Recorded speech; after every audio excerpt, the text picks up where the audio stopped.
สบายดีทานผู้ชมนี่คือบรรยากาศอยู่ที่ถึงภูซี่พี่น้องภูซี่นครหลวงพระบางตอนเช้าของมื้อนี้พี่น้องมาเบิ่งว่าบรรยากาศตอนเช้าจะเป็นจังไดอุ่นใจขึ้นมาฝากนี้เนาะฝากเบืองน้ำขานที่เห็นอยู่ทางหน้านี่ก็คือแม่น้ำขานนั่นเองพี่น้องเอ้ยแดดดีเนาะตอนเช้าตอนนี้ก็ประมาณ8 โมงไปนิดนึงพี่น้องเอ้ยท้องฟ้ามื้อนี้แดดขึ้นมาแต่เช้าเนาะเดี๋ยวจะพาขึ้นไปถึงพุ่นว่าช่วงนี้มีนักท่องเที่ยวหลายปานได้เพราะว่าช่วงนี้ก็เข้าหน้าแล้งเนาะปลายฝนต้นหนาวอากาศก็เริ่มเย็นๆพี่น้องเอ้ยก็เริ่มฤดูการท่องเที่ยวเข้ามาไปลองขึ้นไปเบิ่งอยู่ถึงพุ่นว่าจะเป็นจังไดพี่น้องก่อนจะขึ้นไปถึงภูซี่มาเบิ่งจุดนี้ตึมแป๊บหนึ่งพี่น้องอยู่ทางหน้าพุ่นก็คือแม่น้ำคลองนี่ก็เริ่มแห้งลงไปเรื่อยๆแต่ว่าซี่ก็ยังเป็นขุ่นๆอยู่ขุ่นๆอยู่ภูผาป่าไม้ก็ยังเขียวงามอยู่อากาศแท้เริ่มดีละพี่น้องช่วงนี้ก็คือปลายฝนต้นหนาวท้ายเดือน10เดือน11กำลังจะเข้ามาอีกภายในวัน2 วันนี้เนาะ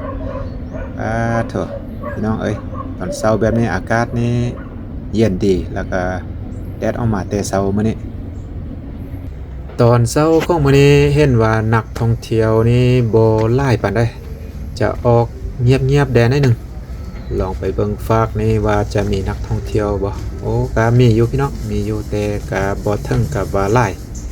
ถ้าเทียบใส่ตอนแรงนี่โอ้ยเต็มพี่น้องเพราะว่าหลายคนขึ้นมาเบิ่งตะเวนตกตอนนี้ก็ถือว่าขึ้นมาฮอดจุดที่ว่าชมวิวอยากว่าจุดสูงสุดของภูซี่ที่ว่าสามารถเบิ่งวิวได้อยู่ทางหน้าพุ่นก็คือแม่น้ำขานแล้วก็สามารถเบิ่งไปเห็นสนามบินหลวงพระบางอยู่ทางหน้าพุ่นพี่น้องภูผาป่าไม้เห็นแบบชัดเจนเลยเนาะขึ้นมาถึงพี่โดยเฉพาะมื้อนี้ตอนเช้าอากาศดีแจ้งสว่างปลอดโปร่งแล้วก็แดดออกมาแต่เช้าๆแต่อากาศก็ยังถือว่าเย็นตอนนี้22-23องศาเซลเซียสก่อนแดดจะออกมาตอนเช้านี่ประมาณ18องศานะถือว่าเริ่มเย็นขึ้นเรื่อยๆพี่น้องเดี๋ยวจะพายางอ้อมๆไปอีกฝากของพระธาตุภูซี่นี่เลยพระธาตุภูซี่ก็ถือว่าตั้งอยู่จอมภูซี่ใจกลางนครหลวงพระบางพี่น้องเดี๋ยวจะย่างอ้อมไปฝากนั้นบรรยากาศอีกฝากไปเบิ่งนำกันนครหลวงพระบางนี่ก็จะบ่ได้กว้างปานใดก็สามารถเบิ่งไปเกือบทั่วเลยฟังได้พี่น้องจะอ้อมหอบไปด้วยภูผาป่าไม้แบบนี้แหละเนาะจะบ่ได้กว้างปานใดผู้หลายเทียบใส่เมืองหลายเมืองอยู่ภาคกลางภาคใต้อาจจะแตกต่างกันเพราะว่ามีผู้หลายเขตนี้โดยเฉพาะภาคเหนือของลาวเฮาก็จะเป็นแบบนี้แหละเนาะพี่น้องเนาะผู้หลายพื้นที่อยู่ถึงจอมภูซี่พี่ก็บ่ได้กว้างปานใดฉะนั้น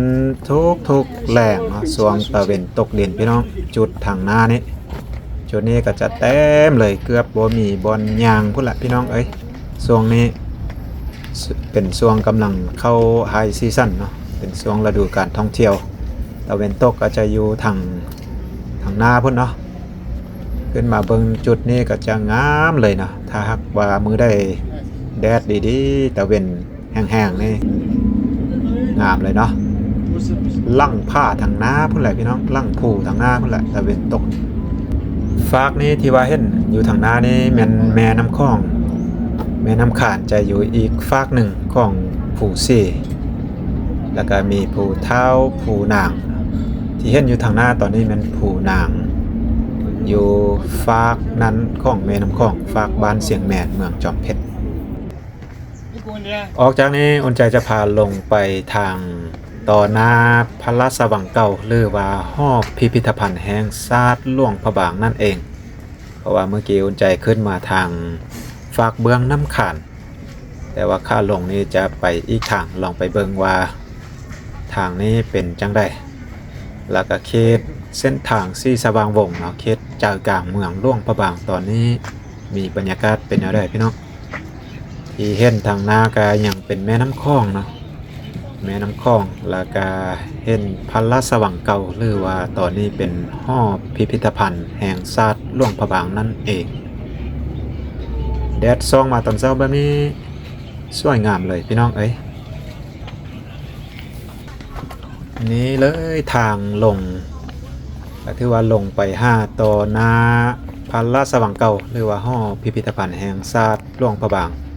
ทางนี้ระยะอาจจะสั้นกว่าตลอดทางที่ว่าขึ้นจากลมพุ่นจนไปฮอดถึงภูซี่ก็จะห่มแบบนี้พี่น้องถึงว่าตอนสวยมีแดดก็จะห่มเพราะว่าต้นไม้หลายถือว่าบังแดดหมดเลยเนาะห่มเย็นดี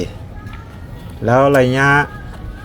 ทางขึ้นฟากนี้สั้นกว่ามีอยู่328ขั้นขึ้นไปฮอดถึงแต่ว่าอีกฟากเบื้องน้ำขานนี่น่าจะ400กว่าขั้นพี่น้องมาฮอดเขตนี้ก็น่าจะประมาณครึ่งทางความจริงแล้วก็บ่ได้สูงปานใดพี่น้องเอ้ยก็จะมีขั้นใดมีจุดบางจุดก็จะสั่นได้นิดนึงบางจุดก็จะบ่สั่นปานใดตลอดทางก็คืออุ่นใจเว้าไปมีต้นไม้โฮมทางตลอดทางเลยมีต้นดอกจำปาหลายเนาะเรียบแคมทางสวยงามอยู่บรรยากาศดีตอนเช้าๆแบบนี้นักท่องเที่ยวบ่หลายนะถ้าท่านได้จะขึ้นไปเพื่อเบิ่งวิวซื่อๆไปยามนี้ดีสุดเพราะว่าช่วงตะเวนตกดินนักท่องเที่ยวหลายมาฮอดเขตนี้ก็ถือว่าอย่างน้อยเดียวก็จะฮอดลุ่มแล้วแต่ว่าเขตนี้จะสั่นแดน้อยนึงสั่นแล้วก็ไล่ขั้นเนาะเป็นช่วงที่ว่ายาวสมควรฮอดแล้วตอนนี้ก็อยู่ต่อหน้าห้อพิพิธภัณฑ์แห่งชาติหลวงพระบางนักท่องเที่ยวกำลังลังไล่กันเข้าไปชม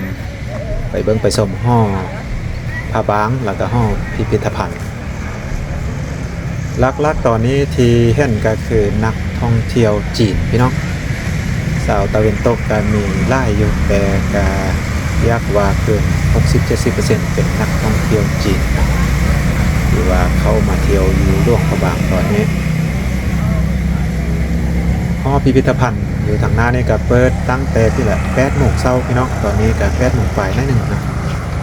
จากน้อยอาจจะไล่ก่อนนี้นักท่องเที่ยวประมาณ9 โมง 10 โมงนี่ถือว่าไล่เลยแหละเท่าที่เห็นตอนนี้ก็คือนักท่องเที่ยวกำลังเข้ามาเที่ยวพระราชวังหรือว่าห้องพิพิธภัณฑ์แล้วก็มีบางส่วนกำลังจะขึ้นไปภูซี่เพราะว่าส่วนใหญ่นักท่องเที่ยวจีนนี่ก็จะมาเป็นกลุ่มใหญ่เนาะพี่น้อง10-20 คนขึ้นไปเนาะ40-50 คนต่อกลุ่มนั่นเองคือว่าไปบนได้นี่คันมีไล่กลุ่มไล่คณะนี่ก็ถือว่าเต็มเลยพี่น้องมาเบิ้งมุมนี้งามเส้นกันพี่น้องทางนี้ก็เป็นเส้นทางอยู่ใจกลางนครหลวงพระบางเส้นทางสี่สว่างวงก็อยู่ต่อหน้าเขตพระราชวังเก่านี่แหละพี่น้องอยู่ต่อหน้าห้อพิพิธภัณฑ์นี่แหละตอนแรงทุกแรงเพิ่นก็จะปิดเขตหน้าห้อพิพิธภัณฑ์นี่เพื่อเป็นตลาดยามแรงนะตลาดกลางคืนก็คืออุ่นใจเว้าไปช่วงเช้าแบบนี้นักท่องเที่ยวจะเข้ามาไล่พร้อมกันแบบนี้ก็ถือว่าแน่นเลยแหละบางมื้อบางวันเพราะว่าสถานที่แห่งนี้เพิ่นจะปิดเพิ่นเปิดแต่8 โมงเช้าประมาณ11 โมงครึ่งหลังจากนั้นเพิ่นปิดพักเที่ยงแล้วก็จะเปิดคืนประมาณโมงครึ่งจนฮอดประมาณ4 โมงพี่น้องฉะนั้นนักท่องเที่ยวก็จะมาพร้อมกันแบบนี้นะเฮ็ดให้หน้าแน่นบางครั้งบานี้มาเบิงมุมนี้พี่น้องยอมรับเลยว่านครหลวงพระบางเบิงมุมได้ก็งามพี่น้องเอ้ยอ้อมหอบไปด้วยภูผ้าป่าไม้ที่เขียวสดงดงามแล้วก็เขตโดยเฉพาะเขตใจกลางเมืองแบบนี้ถือว่าสุดยอดเลยเนาะตอนนี้นักท่องเที่ยวก็กำลังลังไล่กันเข้าไปห้อพิพิธภัณฑ์ก็ถือว่าเป็น แหล่งท่องเที่ยวหลักๆของนครหลวงพะบางก็ว่าได้เนาะแล้วตึกอยู่ทางหน้าที่เห็นอยู่ทางหน้านี่ก็คือสถานที่นักท่องเที่ยวต้องได้ไปฝากกระเป๋าท่องกองถ่ายรูปต่างๆนะเพราะว่าทางในเพิ่นบ่ให้เอาเข้าไปออกจากเขตต่อหน้าหอพิพิธภัณฑ์แห่งชาติผมใจจะพายางลองไปนี่เติมในหนึ่งพี่น้องเบิ่งว่าบรรยากาศเขตนี้จะเป็นแนวได้ถ้าไปทางหน้านี่ตามเส้นนี้ก็ลงไปแม่น้ำคลองนั่นเองแล้ววัดที่เห็นอยู่ทางหน้านี่ก็คือวัดใหม่เนาะก็เป็นวัดหนึ่งที่มีชื่อเสียงอยู่ที่นครหลวงพะบางแต่เป็นวัดเก่าวัดแก่ทางเส้นนี้เขตนี้ก็ยังเป็นเส้นทางสี่สว่างวงเป็นเขตตลาดแหล่งหรือว่าตลาดกลางคืนหลวงพะบางนั่นเองทุกวันประมาณ5โมงนะเพิ่นก็เริ่มปิดถนนนี่แหละพี่น้องทางเส้นนี้ก็ถือว่าเป็นเส้นทางลักๆที่ใจกลางนครหลวงพะบางเหมาะแก่การย่างเที่ยวชมตัวเมืองนะถ้ากลับไปทางล่างนี่ก็ไปฮอดพุ่นแหละปากขานจุดแม่น้ำคลองนำขานเสื่อมกันทางขวามือนี้เป็นตลาดเซาพี่น้องตลาดทาเหือเมถ้าท่านได้มาอยากเบิงอยากชมซื้ออาหารการกินพื้นบ้านพื้นเมืองก็เข้าไปในนี่เนาะทุกวันทุกเช้าก็จะมีตลาดตอนนี้อุ่นใจย่างมาฮอดจุดสี่แยกทางหน้านี่ก็คือจุดที่ว่าเป็นโซนอาหารของตลาดแหล่งที่นครหลวงพะบางก็เป็นจุดที่ว่าตลาดแหล่งจะเริ่มอยู่จุดทางหน้านี้จุดสี่แยกนี่แหละพี่น้องเดี๋ยวอุ่นใจจะย่างลองไปตามเส้นทางนี้ตืมน้อยหนึ่งพี่น้องจะพาย่างเบิ้งไปตืมน้อยหนึ่งนะทางหน้าตึกซี่เรื่องนี่ก็เป็นไปรษณีย์เนาะห้องการไปรษณีย์หลวงพะบางนั่นเองสังเกตแต่รถตู้พี่น้องนักท่องเที่ยวช่วงนี้กำลังลังไล่กันเข้ามาก็ถือว่าเขตในเมืองนครหลวงพะบางในกำลังคึกคืนเต็มไปด้วยนักท่องเที่ยวรถตู้นี่หลายเลยเนื่องจากว่าเพิ่นบ่ให้เอารถใหญ่เข้าในเมืองก็เลยว่าต้องได้ใส่รถตู้ถึงว่าคณะใหญ่เนาะเป็นทั่วคณะใหญ่เพิ่นก็ต้องได้ใส่หลายคันนะเนาะ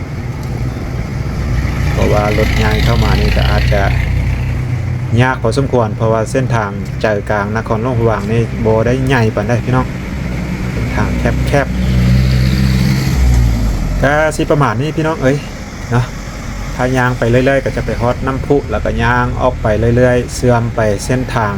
ไปทางตัดกวางสีเมื่อไหร่เนาะโอเคพี่น้องเอ้ยจังได้การเส้นเข้าเส้นเดิมเนาะขอบใจทุกท่านที่เข้ามาติดตามรับชมแต่หวังว่าคงจะเจอกันคลิปต่อไปสำหรับคลิปนี้ก็จบไว้เพียงเท่านี้สบายดี